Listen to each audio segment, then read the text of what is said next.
De Samuel, chapitre 20. Il y avait là un méchant homme du nom de Sheba. C'était un fils de Bichri, un benjaminite. Il sonna de la trompette et dit, Il n'y a aucune part pour nous avec David, aucun héritage pour nous avec le fils d'Isaïe. Chacun a sa tente, Israël. Et tous les Israélites s'éloignèrent de David pour suivre Sheba, fils de Bichri. Quant aux Judéens, ils restèrent fidèles à leur roi et l'accompagnèrent depuis le Jourdain jusqu'à Jérusalem. David rentra chez lui à Jérusalem. Le roi prit les 10 concubines qu'il avait laissées pour garder le palais et les installa dans une maison bien surveillée. Il pourvut à leur entretien, mais il n'eut plus de relation avec elles. Elles restèrent enfermées jusqu'au jour de leur mort, vivant dans un état de veuvage. Le roi dit à Amasa, Convoque-moi les hommes de Juda pour dans 3 jours, et toi, présente-toi aussi ici. Amasa partit pour convoquer Juda, mais il eut du retard par rapport au délai que le roi avait fixé.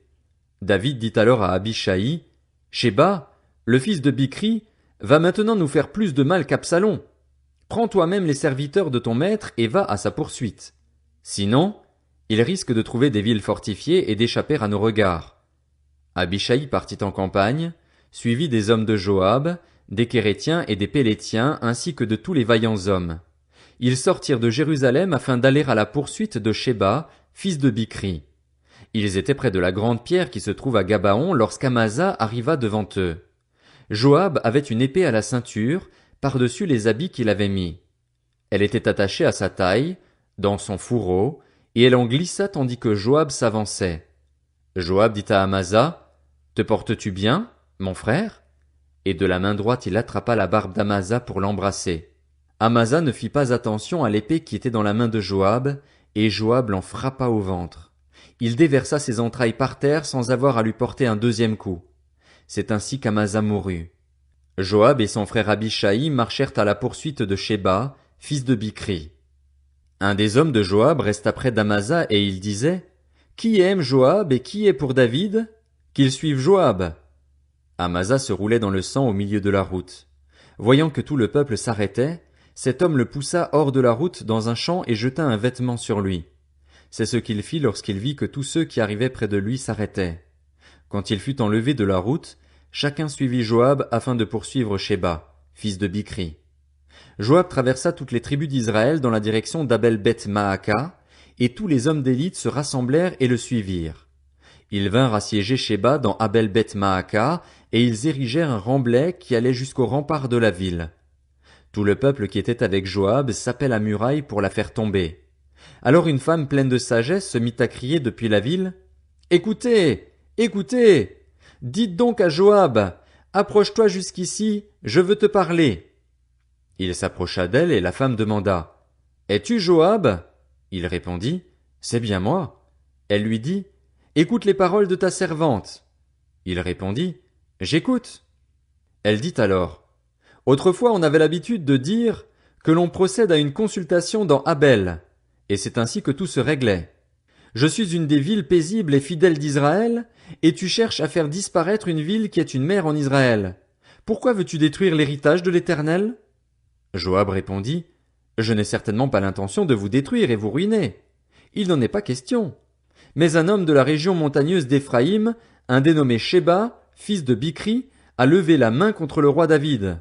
Livrez-le-moi, et lui seulement, et je m'éloignerai de la ville.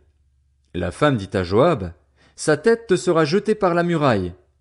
Cette femme alla parler à tout son peuple avec sa sagesse, et ils coupèrent la tête de Sheba, fils de Bichri, et la jetèrent à Joab.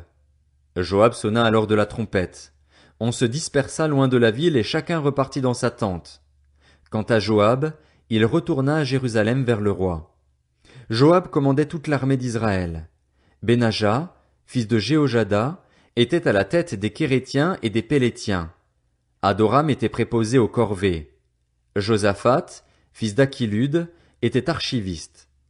Shéja était secrétaire, Tsadok et Abiatar étaient prêtres, et Hira de Jaïr était ministre d'État de David. De Samuel, chapitre 21.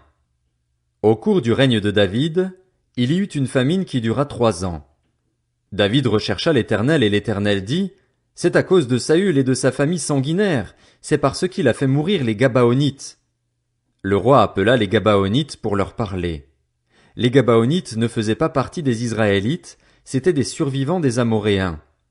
Les Israélites s'étaient engagés envers eux par un serment, pourtant Saül avait cherché à les frapper, dans son zèle pour les Israélites et les Judéens.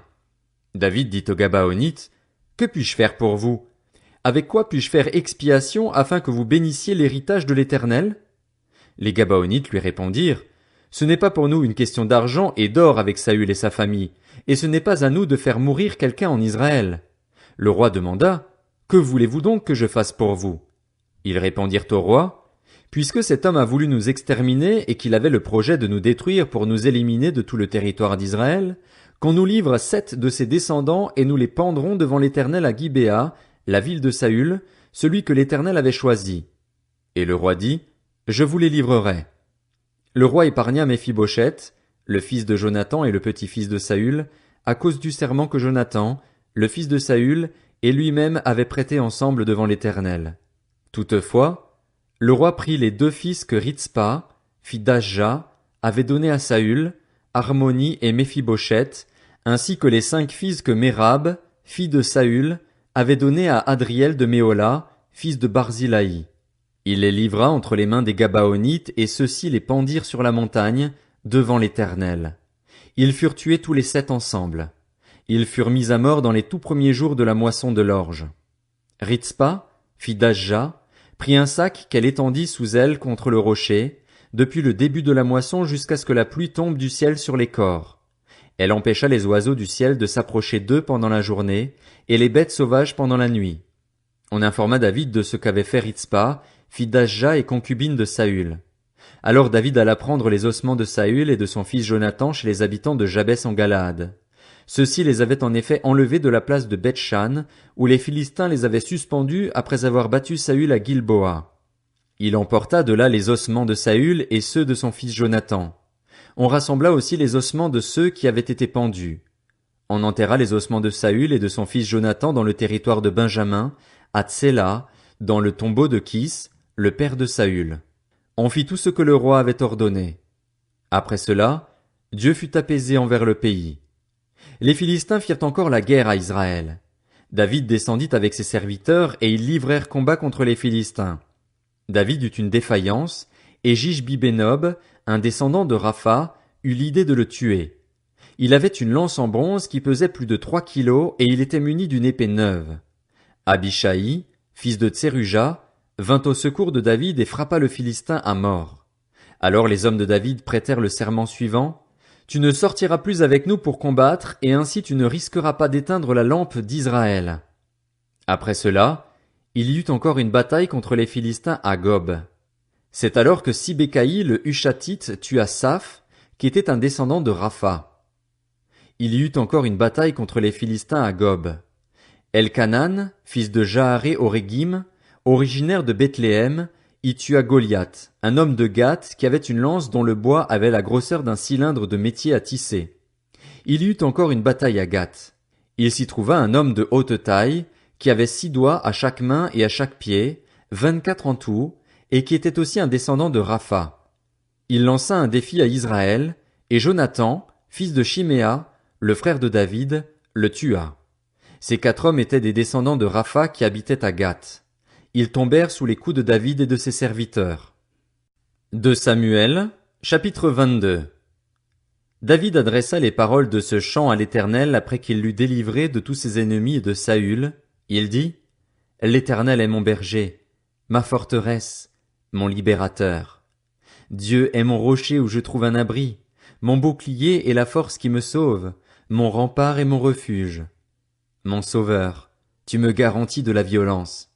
Loué soit l'Éternel. Je crie à lui et je suis délivré de mes ennemis. Oui, les flots de la mort m'avaient enserré, et les torrents dévastateurs m'avaient épouvanté. Les liens du séjour des morts m'avaient entouré, les pièges de la mort m'avaient surpris. Dans ma détresse, j'ai fait appel à l'Éternel, j'ai appelé mon Dieu. De son palais, il a entendu ma voix, mon cri est parvenu à ses oreilles. La terre a été ébranlée, elle a tremblé, les fondements du ciel ont vacillé, ils ont été ébranlés, parce qu'il était irrité. Une fumée s'élevait de ses narines et un feu dévorant sortait de sa bouche, avec des charbons embrasés. Il a incliné le ciel et il est descendu, une épaisse nuée sous ses pieds. Il était monté sur un chérubin et il volait, il apparaissait monté sur les ailes du vent. Il faisait des ténèbres une tente autour de lui, c'était un amas d'eau, de sombres nuages. Une lumière éclatante le précédait, d'où provenaient tout brûlant des charbons de feu. L'Éternel a tonné du haut du ciel, le Très-Haut a fait retentir sa voix. Il a lancé des flèches et dispersé mes ennemis, il a lancé des éclairs et les a mis en déroute. Le fond de la mer est apparu, les fondements du monde ont été découverts à la menace de l'Éternel, au souffle de ses narines. Il est intervenu d'en haut, il m'a pris, il m'a retiré des grandes eaux. Il m'a délivré de mon adversaire puissant, de mes ennemis qui étaient plus forts que moi. Il m'avait surpris lorsque j'étais dans la détresse, mais l'Éternel a été mon appui. Il m'a mis au large, il m'a sauvé, parce qu'il m'aime. L'Éternel m'a récompensé de ma justice. Il m'a traité conformément à la pureté de mes mains, car j'ai suivi les voies de l'Éternel et je n'ai pas été coupable envers mon Dieu. Toutes ses règles ont été devant moi et je ne me suis pas écarté de ses prescriptions. J'ai été intègre envers lui et je me suis tenu en garde contre mon péché. Alors l'Éternel m'a traité conformément à ma justice, à la pureté qu'il a vue chez moi. Avec celui qui est fidèle, tu te montres fidèle, avec l'homme intègre, tu agis avec intégrité, avec celui qui est pur, tu te montres pur, et avec l'homme faux, tu te montres habile. Tu sauves le peuple qui s'humilie, et tu abaisses ton regard sur les orgueilleux. Oui, tu es ma lumière, Éternel. L'Éternel éclaire mes ténèbres. Avec toi je me précipite sur une troupe tout armée, avec mon Dieu je franchis une muraille. Les voies de Dieu sont droites, la parole de l'Éternel est pure. Il est un bouclier pour tous ceux qui se confient en lui. Qui est Dieu en dehors de l'Éternel, et qui est un rocher, sinon notre Dieu? C'est Dieu qui est ma puissante forteresse et qui me conduit dans une voie droite. Il rend mes pieds aussi agiles que ceux des biches, et il me fait tenir debout sur les hauteurs. Il exerce mes mains au combat et mes bras tendent l'arc en bronze. Tu me donnes le bouclier de ton salut, et je deviens grand par ta bonté. Tu élargis le chemin sous mes pas, et mes pieds ne trébuchent pas. Je poursuis mes ennemis et je les détruis, je ne reviens pas avant de les avoir exterminés. Je les frappe, je les brise, et ils ne se relèvent plus, ils tombent sous mes pieds. Tu me donnes de la force pour le combat, tu fais plier sous moi mes adversaires. Tu mets mes ennemis en fuite devant moi, et je réduis au silence ceux qui me détestent. Ils regardent autour d'eux, et personne pour les sauver. Ils crient à l'Éternel, et il ne leur répond pas. Je les réduis en miettes, je les rends pareils à la poussière de la terre, je les écrase, je les piétine comme la boue des rues. Tu me délivres des révoltes de mon peuple. Tu me gardes à la tête des nations, un peuple que je ne connaissais pas mais soumis. Les étrangers me flattent, ils m'obéissent au premier ordre. Les étrangers perdent courage, ils sortent en tremblant de leur forteresse. L'Éternel est vivant, béni soit mon rocher, que l'on dise la grandeur de Dieu, le rocher de mon salut. C'est le Dieu qui m'accorde la vengeance, qui m'asservit les peuples, qui me fait échapper à mes ennemis. Tu m'élèves au-dessus de mes adversaires, tu me sauves de l'homme violent. C'est pourquoi je te louerai parmi les nations, Éternel, et je chanterai à la gloire de ton nom. Il accorde de grandes délivrances à son roi, il agit avec bonté envers celui qu'il a désigné par onction, envers David et sa descendance, pour toujours.